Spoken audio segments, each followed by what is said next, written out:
नमस्कार दर्शकों, आप सभी का स्वागत है हमारे इस चैनल पर। दोस्तों, वर्तमान में जो भारत और चाइना के बीच में जो परिस्थितियां बन रही है उसको लेकर हर भारतीय चिंतित है और लग रहा है न जाने क्या होगा। क्या भारत और चाइना के बीच में युद्ध हो जाएगा या ऐसी कौन सी घटना घटित होने वाली है, इस सब को लेकर के हर आम नागरिक यहाँ पर चिंतित है। लेकिन दोस्तों, किसी भी चीज को समझने से पहले हमें दो तीन चीजों को देखना बहुत जरूरी है। पहली बात, क्या ग्रहों की स्थिति बन रही है, क्या वो आने वाले समय में किसी युद्ध की आशंका को दर्शा रहे हैं। दूसरी बात, इन घटनाओं के पीछे का समय कौन सा है और उसके पीछे का उद्देश्य क्या हो सकता है। जब तक इन दोनों चीजों को नहीं समझेंगे, हमें किसी भी परिस्थिति का सही आकलन करने के लिए हमें वो दृष्टिकोण नहीं मिलेगा। दोस्तों, एक बात को आप समझिए कि प्रेजेंट के अंदर सबसे बड़ा इवेंट पूरी दुनिया में जो होने जा रहा है वो होने जा रहा है अमेरिका के राष्ट्रपति के चुनाव, और वो नवंबर में है। ऐसे में यहां पर अमेरिका के राष्ट्रपति के चुनाव का मुद्दा चाइना के लिए भी और भारत के लिए भी, दोनों के लिए बहुत महत्वपूर्ण है। ऐसे में यहां पर एक चीज समझने वाली बात है दोस्तों कि यदि ट्रंप जीतते हैं तो भारत को फायदा होगा और जॉय बाइडेन जीतते हैं तो चाइना को फायदा होगा। ऐसे में यहां पर अमेरिका के चुनाव के माहौल को भी प्रभावित करने के लिए यहां पर चाइना इस तरह के हथकंडे अपना रहा है, क्योंकि वो जानता है कि यदि ट्रंप जीते तो उसके लिए मुसीबतें बहुत ज्यादा बढ़ने वाली है।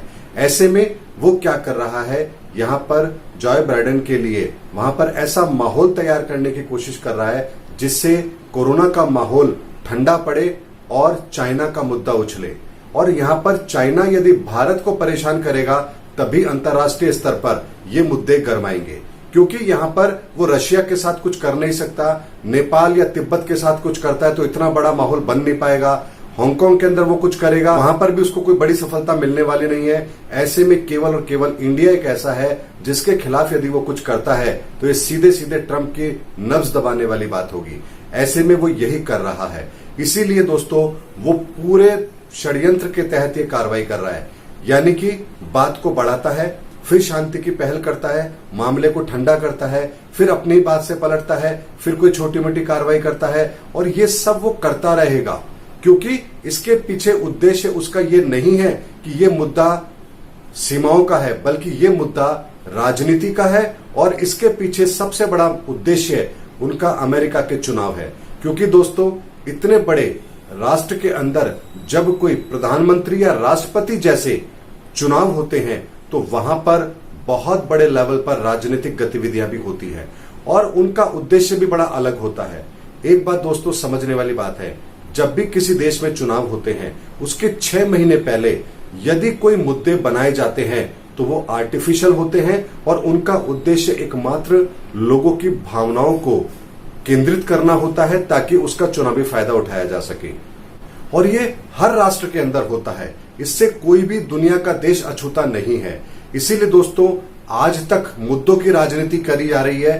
केवल प्रधानमंत्री नरेंद्र मोदी एक ऐसे व्यक्ति हैं जिन्होंने मुद्दों की राजनीति से हट करके काम की राजनीति की है और इसीलिए शायद उनका सबसे ज्यादा विरोध भी होता है।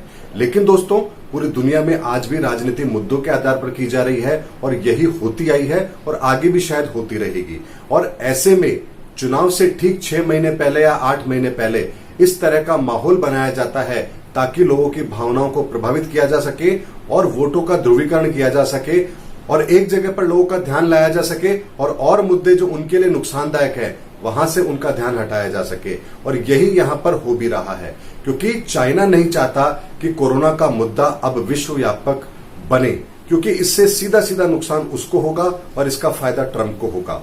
ऐसे में वो पूरी तरह से कोशिश कर रहा है कि किसी भी तरह से अन्य गतिविधियों के माध्यम से पूरे विश्व समुदाय का ध्यान कोरोना से हटा करके किसी और मुद्दे पर लाया जाए, जिससे इसका सीधा सीधा नुकसान ट्रंप को हो और यहां पर चुनाव में उसको फायदा मिले और उनके समर्थक जो यहां पर अमेरिका के दूसरे प्रत्याशी हैं उनको उसका फायदा मिले। और ये सिर्फ और सिर्फ राजनीतिक घटनाक्रम है, इसके अलावा कुछ भी नहीं है। लेकिन दोस्तों, 30 जून के बाद स्थितियां बदलेंगी और यहां पर फोकस चेंज होगा और भारत और चाइना के बीच की जो तलखी है इसमें आपको कमी देखने को मिलेगी। यहां पर फिर कुछ और मुद्दे भी उठाए जाएंगे जो अमेरिका के राष्ट्रपति चुनाव को प्रभावित करें और ये सब धीरे धीरे इस तरीके से होता रहेगा ताकि चुनावी माहौल गरमाया जा सके। लेकिन नवंबर के बाद में आप देखेंगे दोस्तों, ये सभी चीजें धरातल पर होंगी, यानी उसके बाद जो मुद्दे होंगे वो वास्तविक मुद्दे होंगे। यानी उसके बाद में अमेरिका के जो भी राष्ट्रपति बनेंगे, अगले 4 साल उनको क्या काम करना है इसकी रूपरेखा वो तैयार करेंगे और अगले 4 साल वो काम भी करेंगे। क्योंकि कोई भी सरकार चुनावी मुद्दे जो होती है उसको अलग रखती है और जो उनके काम का एजेंडा होता है उसको वो अलग रखती है। और जैसे ही कोई व्यक्ति चुनाव जीतता है या कोई सरकार बनती है, उसके 6 माह के बाद में आपको ये पता लग जाता है कि सरकार किस मोड में काम करने वाली है और पूरे 5 साल या 4 साल वो किस तरीके से काम करेगी। दोस्तों, यही राजनीति का असली चेहरा होता है जो हमें समझना चाहिए। क्योंकि चुनाव से 6 महीने पहले किए गए कोई भी वादा, कोई भी कार्य स्थायी नहीं होता है, वो केवल और केवल मुद्दे होते हैं। लेकिन चुनाव जीतने के बाद में 6 माह के अंदर या 6 माह के बाद में जो काम आपको दिखने लगते हैं वही हकीकत में सरकार का असली चेहरा होता है। लेकिन हम लोग कभी भी सरकार के कामों पर वोट नहीं करते हैं, हम केवल और केवल मुद्दों पर वोट करते हैं। यही कारण है कि आज तक जनमानस ठगा रहा है और आगे भी ठगा जाता रहेगा। क्योंकि दोस्तों, ये राजनीति भावनाओं का केंद्र बिंदु होती है। जहां जैसी भावनाओं को हम प्रभावित कर पाएंगे, चुनाव के परिणाम भी वैसे ही होते हैं। यही कारण है दोस्तों कि इंदिरा गांधी ने इतना बड़ा चुनाव हारा और फिर थोड़े समय बाद में वापस वो जीत कर भी आई। यही कारण रहा कि बीजेपी को 2 सीटों पर आना पड़ा और वहां से वो 300 प्लस की सीटों पर भी आई।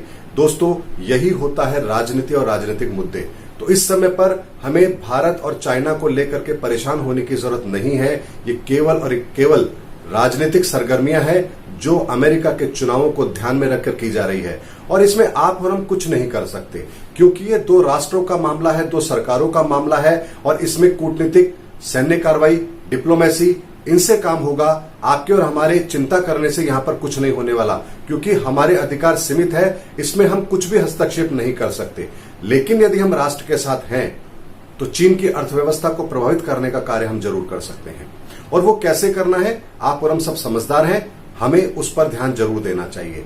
यदि हम हिंदुस्तान की इकोनॉमी को बढ़िया करने में कामयाब हुए और किसी भी तरह से चाइना की इकोनॉमी को हम सपोर्ट नहीं करते हैं, तो ये हमारी आर्थिक मोर्चे पर बहुत बड़ी जीत होगी चाइना के ऊपर। और न सिर्फ हम इससे चाइना को हरा पाएंगे, बल्कि भारत को भी आर्थिक मोर्चे पर बहुत मजबूत कर पाएंगे। इसीलिए क्या करना है, कैसे करना है, आप समझदार हैं, मेरा इशारा आप समझ चुके होंगे। हमको वही करना चाहिए। राष्ट्र सर्वोपरि है और वही होना भी चाहिए। तो उम्मीद करता हूं मैंने आपको ये समझाने का प्रयास किया है कि वर्तमान में जो भारत चाइना के बीच में मुद्दा चल रहा है, इसके पीछे का मूल उद्देश्य क्या है, कब तक गरमाएगा, कब ठंडा होगा, सब मैंने आपको एक्सप्लेन किया है। इसलिए निश्चिंत रहिए, ये मामला भावनाओं का नहीं है, कूटनीति का है। इसका विश्लेषण भी आप दिमाग से करिए, भावनाओं से मत करिए। क्योंकि दोस्तों, एक चीज को समझने वाली बात है, जब भी कोई हम अपना मकान भी बनाते हैं तो पड़ोसी से कुछ ना कुछ तलखी जरूर होती है। क्योंकि किसी भी व्यक्ति का कोई भी मकान कभी बिना किसी पड़ोसी के झगड़े के कभी नहीं बना। जब एक हमारा छोटा सा मकान नहीं बन सकता, तो सोचिए जब भारत सीमाओं पर अपनी मजबूती कर रहा है तो चाइना को कैसे बर्दाश्त हो सकता है। और यदि चाइना कोई हरकत करेगा तो भारत उसे कैसे बर्दाश्त कर सकता है। ये बहुत साधारण सी बात है जो कि हमको समझनी चाहिए कि जब जब सीमाओं पर अपनी सीमा की सुरक्षा के लिए कोई भी राष्ट्र कार्य करेगा तो उसके दूसरा राष्ट्र उसके खिलाफ कोई ना कोई कार्रवाई जरूर करेगा। ये बात निश्चित है, क्योंकि ये हमारी शक्ति को कम करने की या हमारे अधिकारों में हस्तक्षेप की एक सीधी सी प्रतिक्रिया बनती है, और जो होनी भी चाहिए। यहां पर भारत का चाइना को लेकर के विरोध बिल्कुल सही है, क्योंकि वो इसी तरह की हरकत कर रहा है और इसके परिणाम भी वही होंगे जो होते आए हैं। थोड़े समय बाद चीन वापस से पीछे हटेगा और पुनः उसी स्थिति पर आ जाएगा, और ये होगा ही होगा। लेकिन दोस्तों, इस सब के पीछे मुख्य एजेंडा अमेरिका चुनाव है, और उसके संपन्न होते ही ये सारी गतिविधियां भी शांत हो जाएंगी। इसीलिए धैर्य रखिए और अपने राष्ट्र के प्रति अपने कर्तव्य का पूरी तरह से निर्वहन जरूर कीजिए। उम्मीद करता हूं आपको मेरा वीडियो पसंद आया होगा। अगले वीडियो में इससे आगे की नई इन्फॉर्मेशन और रोचक जानकारी लेकर फिर मैं आपके सामने आऊंगा। तब तक के लिए जय हिंद, जय भारत।